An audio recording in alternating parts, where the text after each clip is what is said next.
행복한 안식일입니다. 행복한 안식일 맞습니까? 네, 고맙습니다. 아무래도 이 통역이 들어가다 보니까 반박자씩 늦게 반응이 나타납니다. 그런데 우리 한국 분들은 직접 다 들으시는데도 한 박자가 늦어요.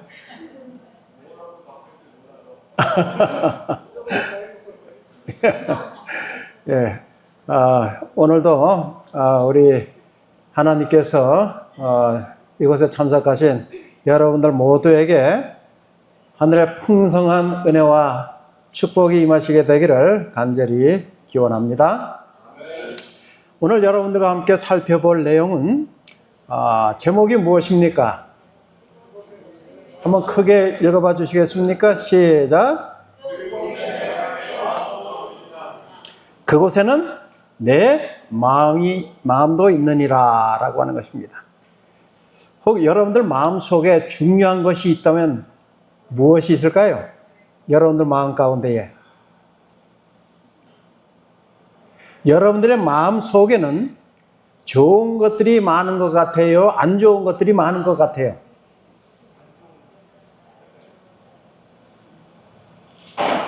어느 누가 한번 답변해 보시겠습니까? 내 마음속에는 좋은 것들이 많습니다. 아니요. 내 마음속에는 좋은 것보다는 생각해 보니까 안 좋은 것들이 더 많은 것 같은데요. 어느 쪽입니까? 안 좋은 게 더 많은 것 같아요? 다른 분들은 어떻게 생각하십니까?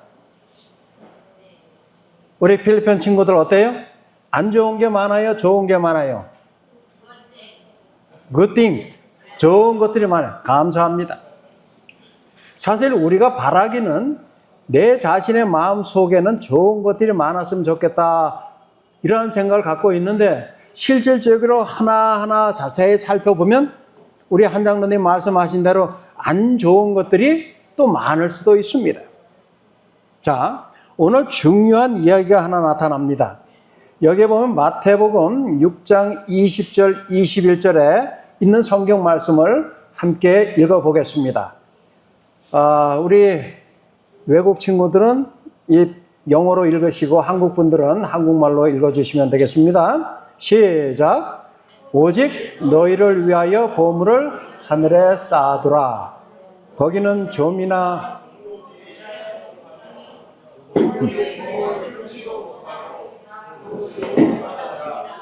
내 보물 있는 그곳에는 내 마음도 있느니라. 아멘.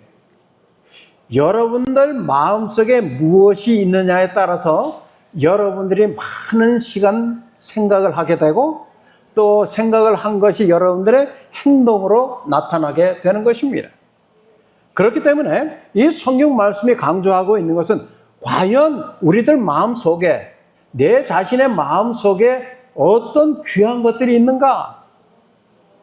귀한 마음들을 가지고 있으면 그 사람의 삶은 귀한 삶이 될 것입니다.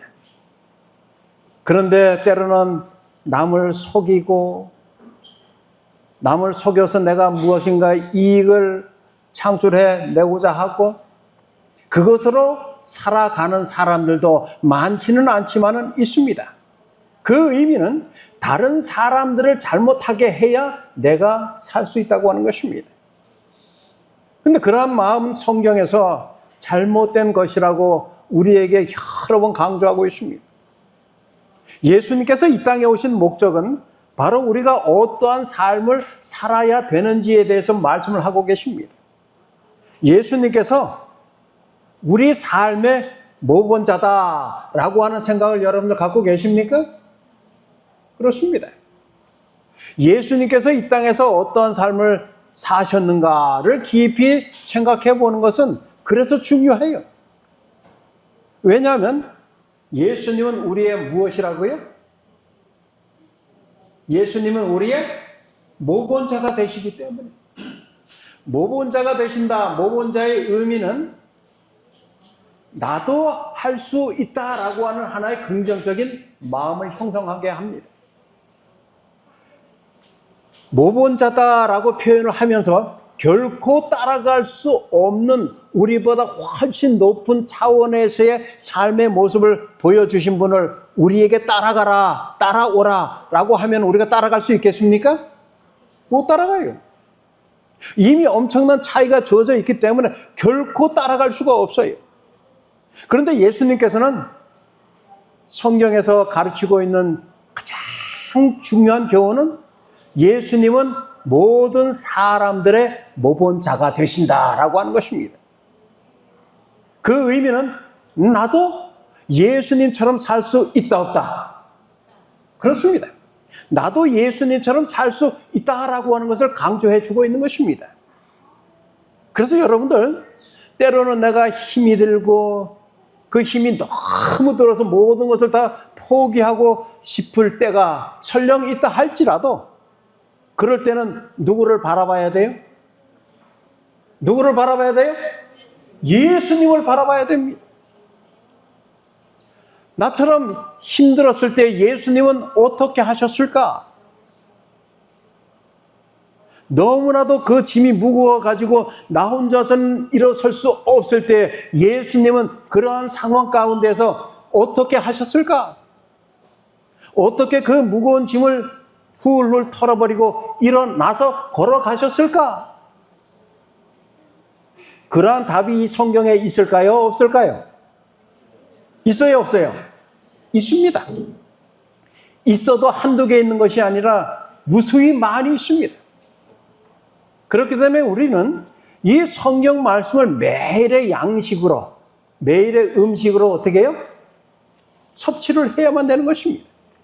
그럴 때 혹 여러분들에게 어려운 과정이 있다 할지라도, 장애물이 있다 할지라도 그 장애물을 능히 벗어나서 모든 무거운 짐을 다 훌훌 털어버리고 일어날 수 있음을 꼭 기억해 주시기를 소망합니다. 그래서 여러분들의 마음속에 무엇이 들어있느냐, 여러분들의 생각 속에는 어떠한 생각들을 내재하고 있느냐, 이것은 너무나도 중요해요. 자, 보십시다.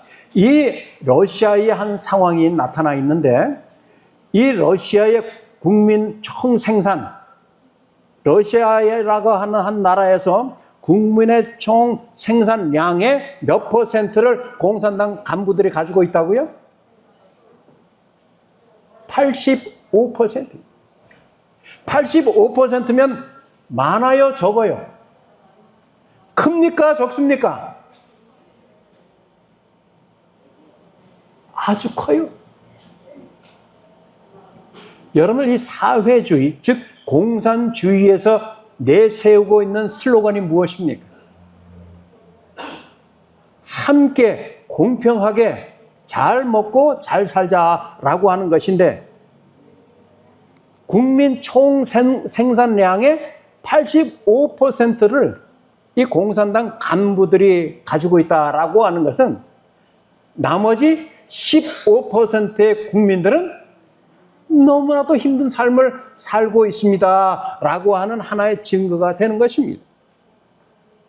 그런데 그렇게 한 85%의 그 자금을 움직이고 있는 그 간부들의 돈이 어디에 묶여 있다고요? 영국과 스위스라. 다시 말해서 세계적으로 돈이 좀 많이 가지고 있는 갑부들은 그들의 비밀 계좌들이 어디에 있어요? 영국이나 이 스위스에 두고 있습니다. 그래서 이 공산당 간부들도 그러한 자금들을 이 계좌에다 비밀리에 집어넣었는데 그 계좌를 함부로 열 수가 없게 되어버렸습니다. 모두 함께 잘 살자라고 하는 그러한 구호를 가지고 있는 이 러시아에서 왜 이러한 현상들이 나타났을까라고 하는 것을 생각해 보십시오. 함께라고 하는 단어가 중요합니까? 아주 중요해요. 자, 여러분들 여기 주목해 보세요. 이 세상은 어찌 되었든 간에 적자생존, 또 약육강식, 즉 뭐예요?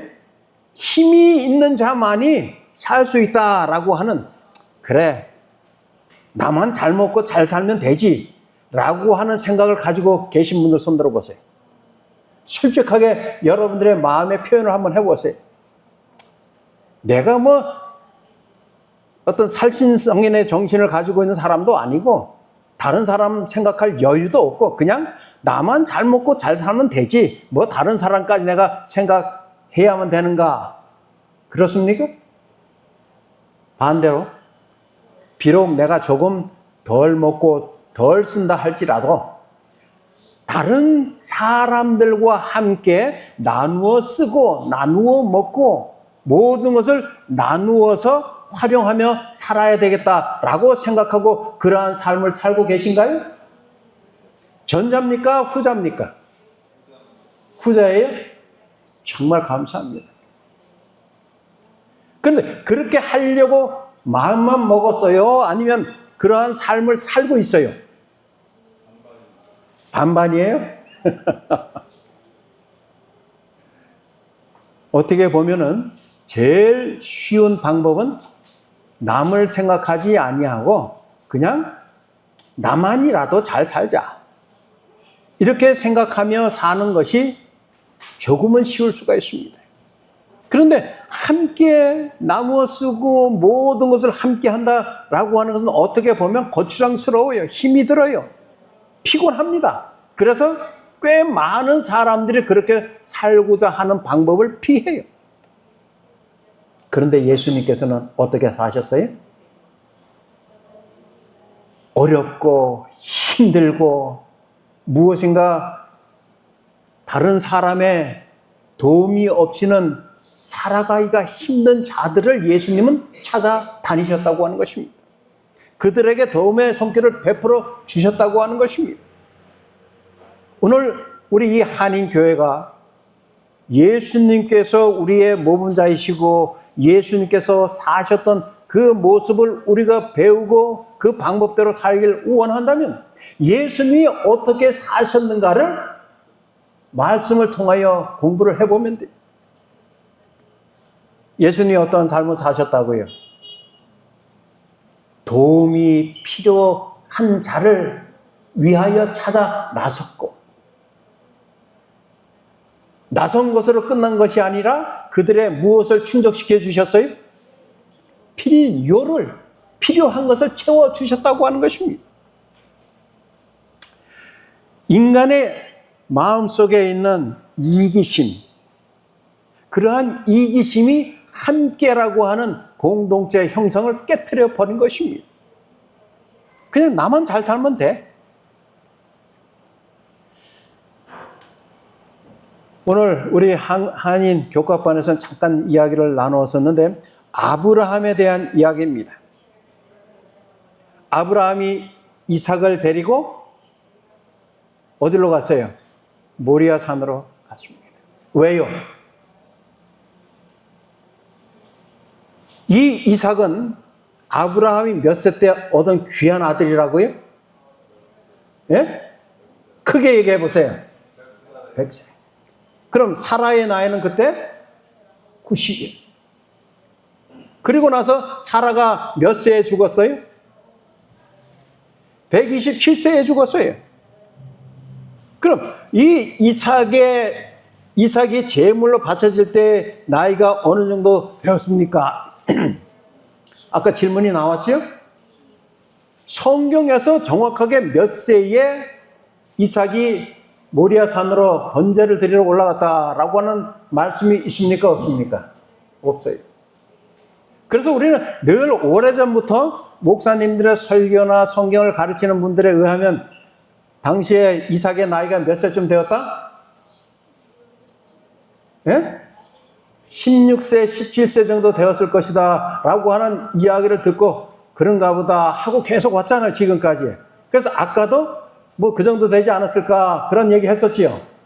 그런데 우리가 이 한장로님이 그동안 여러분들에게 계속 가르치고 있는 내용 중에 하나가 성경을 근거로 해서 뭘 해야 된다고요? 답을 해야 된다. 사라의 죽음이 이삭이 번제물로 드려질 때 그 사건과 관계가 있을까요? 없을까요? 여러분 성경을 연구하면 관계가 어느 정도는 있어요. 그러면은 사라가 90세에 이삭을 낳고 몇 세에 죽었다고요? 127세에 죽었어요. 그럼 이삭의 나이는 몇 살 정도가 됐어요? 37살이 됐어요. 그죠? 37살. 근데 그때의 그 정확한 사건이 아니라 할지라도 이미 이삭은 성년의 나이가 되었다라고 우리가 성경을 근거로 배울 수가 있는 것입니다. 그래서 최소한 20대 중반에서 30대 그때의 나이가 아니었을까라고 제시를 할 수가 있는 것입니다. 그렇다면 여기 보십시오. 이제 장성한 이 아이를 데리고 산으로 가는데 하나님이 아브라함을 시험하시려고, 자, 하나님께서 여러분들을 시험하시기도 하십니까? 우리 이진영 사장님 어떻습니까? 하나님께서 우리 이사장님을 시험하기도 하셔요? 몰라요. 우리 이재현 사장님 어때요? 시험하기도 해요? 어떤 시험을 해요?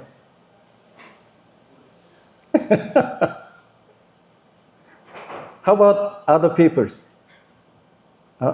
내가 할 필요 없네요. 우리 저기 통역 잘하는 친구가 있으니까. 우리 다른 친구들은 어때요? 하나님께서 여러분들을 시험하기도 하십니까? 네, 그래요. 그럼 하나님께서 나를 시험하시는지 아닌지 어떻게 압니까?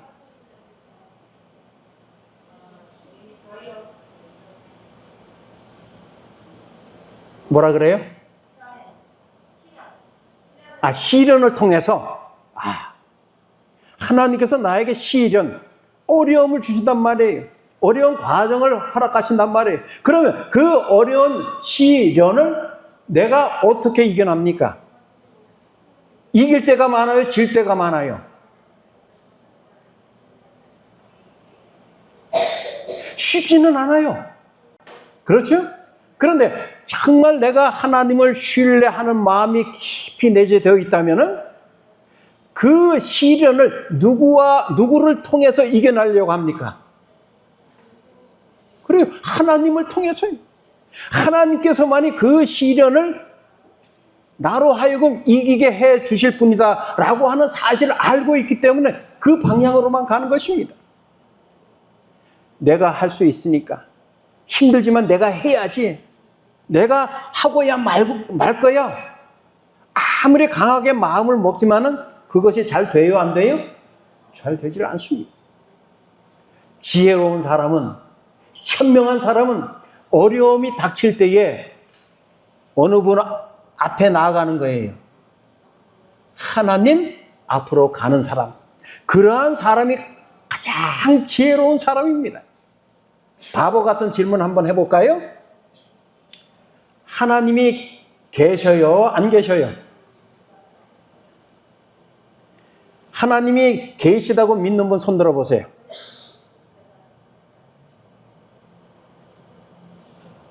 손 안 드신 분들은 하나님이 안 계시다고 생각하는 분들입니까? 방금 전에 손 안 들었던 분만 손 들어보세요.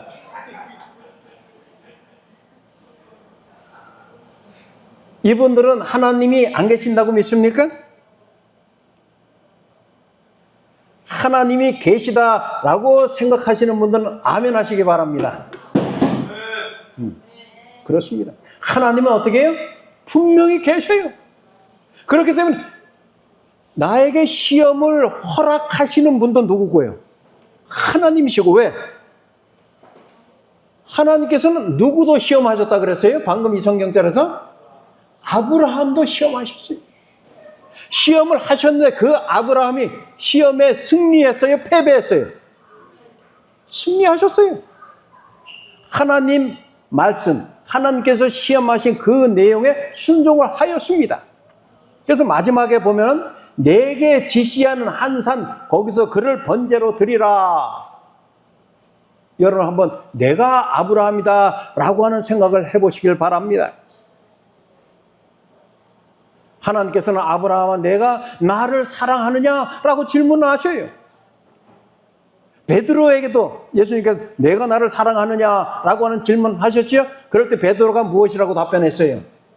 주여 내가 주를 사랑하는 줄 누가 아시나이다? 주께서 아시나이다 라고 답변을 했습니다. 그와 똑같은 대답을 이 아브라함이 했어요. 세상에 어떠한 것보다 더 많이 하나님을 사랑합니다. 아들을 사랑합니다. 사랑에 대한 한계성이 없었어요. 무한한 사랑을 표현한 것입니다. 그랬더니 이 사탄이 가만히 있질 않지요. 사탄이 아주 강하게 주장을 합니다. 아브라함이 그렇게 하나님 앞에 나와서 하나님을 사랑하고 하나님 말씀에 순종하는 이유가 뭐라고요? 하나님이 먼저 사랑해 주셨고 그 다음에 모든 것을 다 챙겨주셨고 좋은 것들은 다 주시고 그러한 것 때문에 아브라함이 하나님을 사랑하는 것이 아닙니까? 라고 표현을 하는 것입니다. 여러분들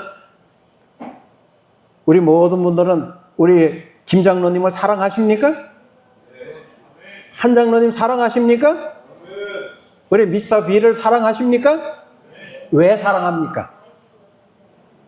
이 사탄이 주장하고 있는 것처럼 우리 김 장로님이 한 장로님이 우리 이 빌 선생님이 어떻게 해요? 여러분들의 필요를 충족시켜 주니까 그래서 좋아하고 사랑합니까? 그런 분 손 들어보세요. 무엇인가 충족시켜 주니까 그래서 좋다. 고맙습니다. 한 분도 안 계셔서 정말 고맙습니다. 내가 이분들을 사랑하는 이유가 무엇 때문에 사랑하는 거예요? 같은 마음으로 같은 하나님을 사랑하고 우리 형제 자매지간에 어떻게 해요? 서로 위해 줄 수 있는 그 마음이 너무나도 크고 깊고 높은지라 그래서 사랑하는 것 아닙니까?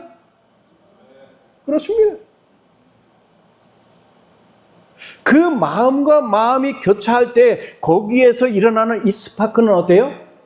엄청나게 강력한 것입니다. 서로 사랑하는 마음이 교차로 이루어질 때 거기에서는 큰 힘이 발휘하게 된다고 하는 사실. 자, 오늘 여러분들에게 큰 시련이 있다면 그 시련은 어떠한 시련입니까? 자, 여러분들이 지금까지 당한 시련 가운데 아브라함이 사랑하는 독자 이삭을 번제로 드리는 그 시련보다 더 큰 시련을 혹시 겪으셨던 분 계시면 손 들어보세요. 아무도 안 계십니까? 그럴 거예요. 이 사랑하는 독자 아들을 몇 세에 아브라함이 낳았다고요? 100세.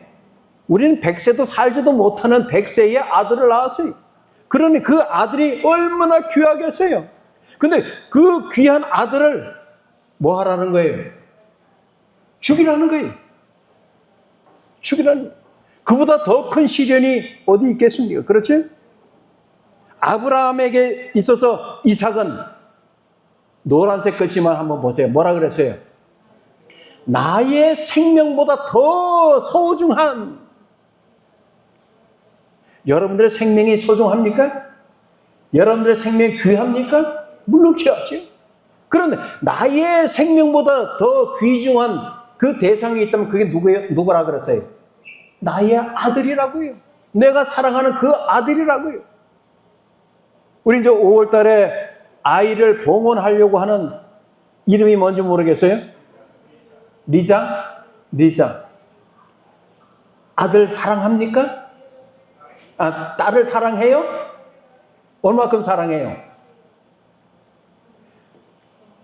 뭐 그런 일이 있었어도 안 되고 그런 일이 없겠지만 딸이 죽어야 될 상황이라면은 엄마가 대신 죽으면 딸은 살려주겠다. 그러면 대신해서 죽을 마음이 있어요? 진짜예요? 진짜로? 한 번 더. 진짜로 그런 마음이 있어요? 네, 그래요. 3번을 물었는데 3번 다 뭐라 그래요? Yes, yes, yes. 정말 얼마나 사랑하는 내 아이이기에 내 생명을 버리면서까지 사랑하겠느냐라고 하는 사실을 우리가 배울 수 있는 것입니다. 그런데 우리 리사, 이 갓난아이 엄마가 그러한 동일한 마음을 가지고 있다면 여러분들도 그러한 마음을 가지고 있다고 제가 믿어도 되겠습니까? 그렇습니다. 자, 여러분들 하나님께서 여러분들을 시험하실 때 여러분들 스스로 자기 자신에게 질문을 해보세요. 내가 정말 하나님을 사랑하고 있는가? 내가 정말 하나님을 사랑한다면 나를 사랑하시는 하나님께서 정말 나에게 해를 끼치려고 하실까? 해를 끼치시겠습니까? 결코 해를 끼치지 아니하시고 내가 생각하는 것보다 더 좋은 것으로 채워주신다고 하는 그 하나님이 여러분들의 하나님이심을 늘 기억하시게 되기를 간절히 소망합니다. 자, 이제 여러분들이 마음에 한 가지 결심을 좀 하셔야 돼요. 우리 고진웅 사장님, 무엇을 얻기를 원하십니까? 고 사장님 인생 가운데에서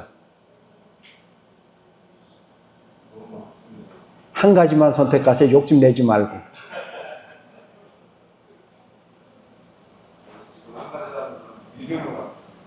믿음. 그 믿음은 눈에 안 보이잖아요. 안 보여도 고맙습니다. 그래요. 우리가 사실 믿음입니다 라고 답변하기가 쉽지는 않습니다. 그런데 정말 다시 한번 질문을 해요. 그 믿음과 오른쪽에는 믿음이 있고 왼쪽에는 100억이 있어요. 둘 중에 딱 한 가지만 선택하라. 그럼 내가 시행하겠다. 무엇을 선택하겠어요?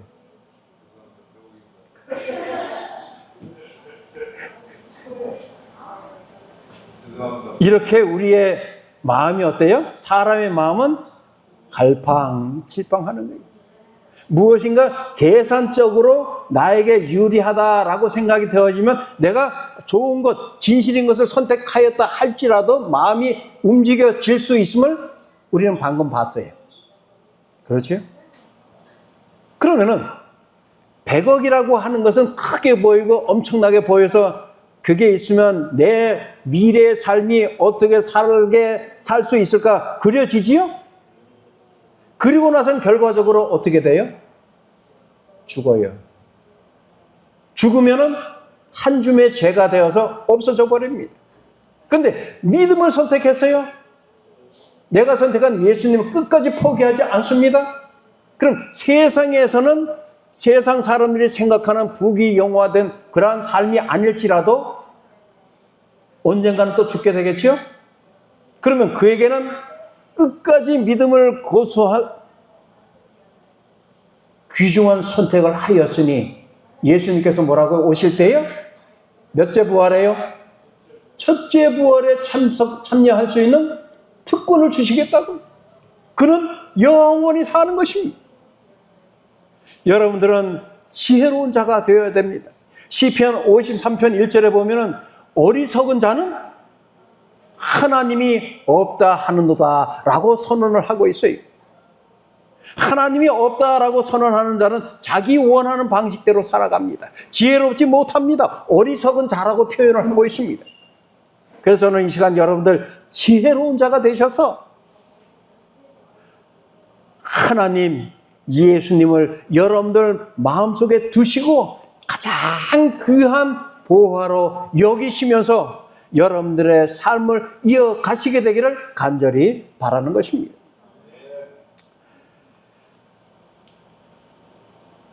자, 제가 아주 중요한 한 말씀을 소개해 드리겠습니다.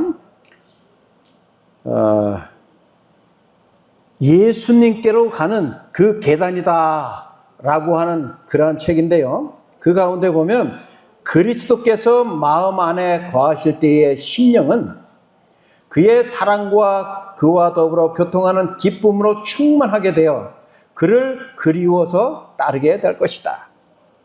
그를 명상하는 가운데 자신을 잊어버리게 될 것이다. 그리스도에 대한 사랑이 모든 행동의 원동력이 될 것이다. 오늘도 또 한 사람을 칭해서 이야기를 해야 됨을 이해해 주시길 바랍니다. 오늘 안실학교 시간에도 우리 한 장로님이 새벽 미명에 워크업을 했다 그랬어요. 일어났다 그랬어요. 새벽 2, 3시쯤에 일어나서 무엇을 했다 그랬습니까? 기타 치고 노래하고 미친 사람처럼 막 그러한 시간을 보냈다 그랬어요? 아니면은 조용히 누군가를 만나고 그분의 음성을 듣기를 원하고 그분이 우리들에게 주시고자 하시는 이 말씀을 펴서 하나님과 교통의 시간을 누렸다고 했습니다. 그의 삶, 그의 생각 가운데는 누구로 말미암아 가득 차 있는 것을 여러분들이 그동안 느끼셨습니까? 누구요? 하나님. 그러니 여기에 색깔 있는 걸 좀 보세요. 그를 명상하는 가운데 자신을 잊어버린다고요.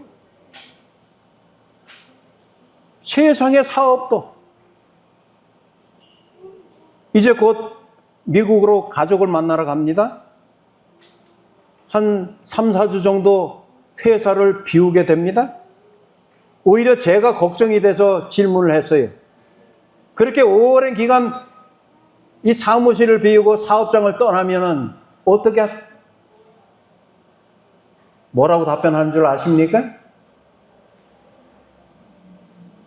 여러분 한번 상상해 보세요. 어떠한 답을 제게 주셨을 것 같습니까?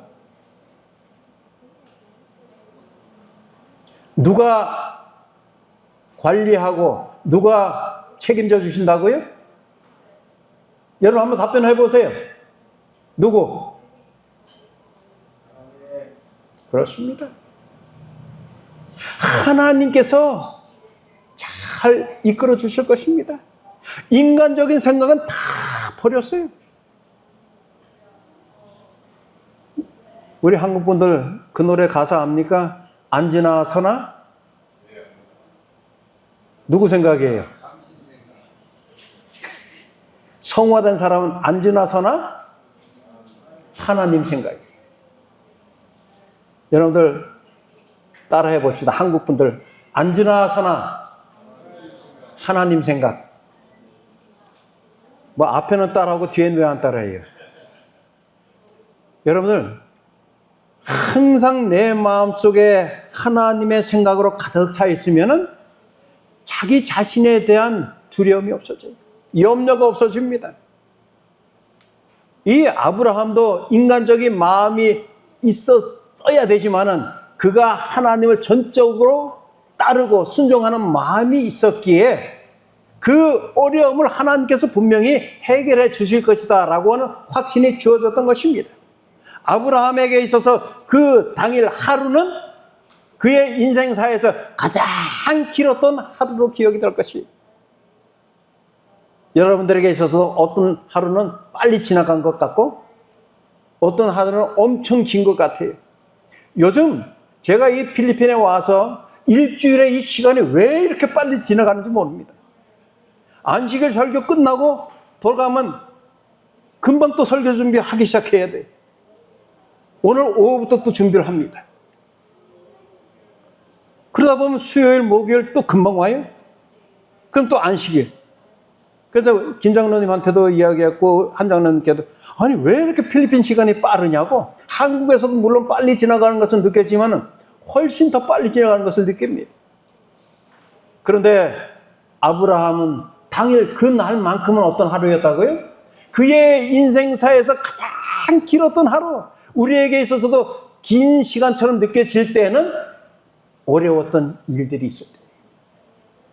근데 행복하고 즐거웠던 일은 어때요? 금방 지나갑니다. 우리가 우리 마음속에 있는 평화로움, 안정감, 이러한 마음을 하나님께서 주시는 마음 하나님과 동일한 마음으로 살길 원할 때에는 여기 보니까 뭐라 그랬어요? 자기 자신을 사랑하는 그 마음을 깨뜨려야 된다 그랬어요. 내가 나를 사랑하는 것이 나쁜 것은 아니에요. 좋은 것입니다. 그런데 그 사랑이 너무 앞서가서 하나님 사랑하는 것보다 더 앞서갈 때에는 그 마음이 결코 평하지 않다고 하는 사실. 제가 읽어드립니다. 우리의 평화를 깨뜨리는 것은 뭐라고요? 자신에 대한 사랑이 너무 클 때예요. 노란 글씨요. 우리가 죽고 우리의 생애가 그리스도로 더불어 하나님 안에 감춰질 때에는, 사랑하는 성도 여러분, 여러분들이 여러분들을 진심으로 사랑하는 것 좋은 것입니다. 그러나 하나님을 사랑하는 것, 그것보다 더 앞서가지 마시고 하나님 사랑하는 것이 너무나 커서 여러분들의 삶은 어떻게 해요? 하나님 안에서 감추어질 때에 여러분들의 삶은 더 귀하고 더 보람있고 더 많은 교훈이 주어진다고 하는 사실을 인정하시게 되기를 간절히 바랍니다. 자, 이제 우리는 그렇기 때문에 우리 마음속에 좋은 것으로 가득 차게 하기 위해서는 무엇을 해야 될 것 같아요? 예수님 흉내내기를 해야 돼요. 목사도 원래는 목사를 하기 싫어했지만은 목사 흉내내기를 하다 보니까 목사가 된 사람들이 많습니다. 사실 우리 한 장로님은요, 중고등학교 때 나의 제자예요. 한 장로님의 중고등학교 시절 또 어느 정도의 그 시절의 삶을 제가 잘 압니다. 그런데 한국에 내가 있을 때 필리핀으로부터 또 한국에서 여러 목사님들이 다녀가시고 한 장로님을 만났던 분들이 이야기를 해요.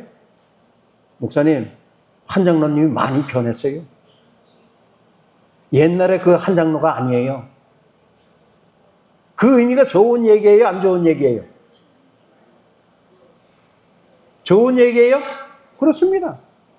옛날에는 하나님을 위하여 하나님께 순종하던, 전적으로 순종하던 그러한 모습이 아니었는데 이제는 어떤 삶을 산다고 하는 거예요. 전적으로 하나님을 따라가고 하나님께 순종하는 사람으로 바뀌어졌다고, 변화되었다라고 하는 것입니다. 어느 누군가 그러한 사람으로 변화되었다라고 하는 것은 누구도 그러한 사람이 될 수 있다고 하는 거예요. 나도. 예수님께서 보여주시던 삶의 방식을 내가 배우고 그 사랑 가운데 거하다 보니까 정말 이웃 사랑하는 것이 생활화되어 버려요. 그래서 나도 그러한 사람이 되고 싶습니다 라고 하는 마음을 가지신 분들이 여러분과 저입니다. 그래서 우리는 예수님을 흉내내다 보면은 우리도 누구와 같은 사람이 될 수 있다? 예수님과 같은 사람이 될 수 있다라고 하는 자신감을 소유하게 되시기를 간절히 바랍니다. 자, 주님은 나를 위해 죽으셨지만 나는 주님을 위해 죽을 수가 없어요. 주님은 내게 온 하늘을 주셨지만 나는 아무것도 주님께 드릴 수가 없습니다. 그런데도 여전히 우리 예수님께서는 나를 사랑하십니다. 흉내 내기라도 하면 우리 주님께서는 내게 큰 일을 하였다라고 칭찬해 주시는 분이십니다. 우리가 이 사복음서에 보면은 어느 주인이 그 관리인에게 맡기고 떠나갔다가 돌아오니 어떻게 하였노라 라고 하는 이 비유의 얘기를 잘 압니다. 성실한 자는 작은 일에도 성실하게 일을 합니다. 남을 속이질 않아요. 우리 사람의 이 본성은 누가 보고 있으면 하는 척을 잘 합니다. 근데 누가 보고 있지 않은 것을 알면은 그냥 내 마음대로. 그런데 성실한 청지기는 어떻게 한다고요? 누가 보지 않는다 할지라도 자기에게 맡겨진 일에 최선을 다하는 자. 제가 바라기는 우리 모든 성도님들께서 하나님께서 늘 나와 함께 하시니 하나님께서 원하시는 삶을 살겠습니다. 제가 원하는 방향이 이쪽이었다 할지라도 이제부터는 하나님께서 원하시는 방식이 그 방법대로 살아가겠습니다 라고 결심할 수 있는 우리 모든 믿음의 가족들이 되시기를 간절히 바랍니다. 자, 이제 여러분들 주님을 최고로 사랑할 수 있는 분들이 되시기를 바랍니다. 어느 누구보다, 세상의 어떤 재물보다, 어떤 부귀 영화보다 우리 주님을 최고로 사랑하시게 되기를 바랍니다. 그리고 여러분께서 귀하게 여기시는 여러분들 마음속에 있는 자아, 그 자아를 하나님 앞에 온전히 드리시게 되기를 간절히 바랍니다. 설령 이것은 너무 아까운데, 드리는 것도 좋지만은 이것만큼은 안 되는데 라고 하는 것이 혹 있다 할지라도 그것까지라도 드릴 수 있는 넉넉한 마음의 소유자가 되시기를 간절히 바랍니다. 그럼 이제 내가 곧 이 땅에 다시 오실 우리 예수님을 만나야 할 터인데, 그럼 내가 할 수 있는 그 일이 어떠한 것들이 있을까? 다른 사람은 모르지만은 여러분들 스스로는 잘 알고 있습니다. 그러한 일들을 이제는 우리가 준비해 나아갈 수 있도록 해야만 되겠습니다. 이제 이 한 말씀만을 읽고 마치겠습니다. 다 같이 한번 읽어봅니다. 시작. 사람의 의지와 하나님의 뜻이 협력할 때에 그것은 전능한 것이 된다. 하나님께서 하라고 명령하신 것은 무엇이든지 그분의 힘을 의지하여 이룰 수 있다. 그가 명하는 모든 것은 다 할 수 있는 것들이다. 아멘. 그렇습니다. 사람의 의지와 하나님의 뜻이 뭐 할 때는요? 협력할 때는, 그러니 하나님께서는 항상 우리의 의지가 순종만 한다면 하나가 될 수 있도록 늘 스탠바이 하고 계십니다. 준비하고 계시는 분. 그렇게만 된다면 내가 할 수 있었던 일이 한 요 정도라면은, 첫 번째 그 문장에서 뭐라 그랬죠? 그 일은 전능한 것이 된다 그랬어요. 나로서는 요만큼밖에 할 수 없었지만 하나님의 뜻과 일치가 되면은 무한한 일을 할 수 있다. 그렇습니다. 이제 여러분들 마음속에 무엇이 있는지를 점검해 보시면서 하나님의 영광을 위한 그러한 내용이 아니라면 좀 이젠 과감하게 버리시길 바랍니다. 여러분들이 아까워하는 것을 버릴 때 하나님께서는 더 큰 것으로 채워주시고, 그 채워주시는 것은 바로 보화, 세상에서 견줄 수 없는 하나님께서만이 주실 수 있는 그러한 보화라고 하는 사실, 그러한 수많은 보화들이 여러분들 마음속에 있으면서 하나님의 것이 가득 참으로 말미암아 여러분들의 마음이 넉넉해지고 항상 하나님을 생각할 수 있는 믿음의 가족들이 되시기를 간절히 바랍니다.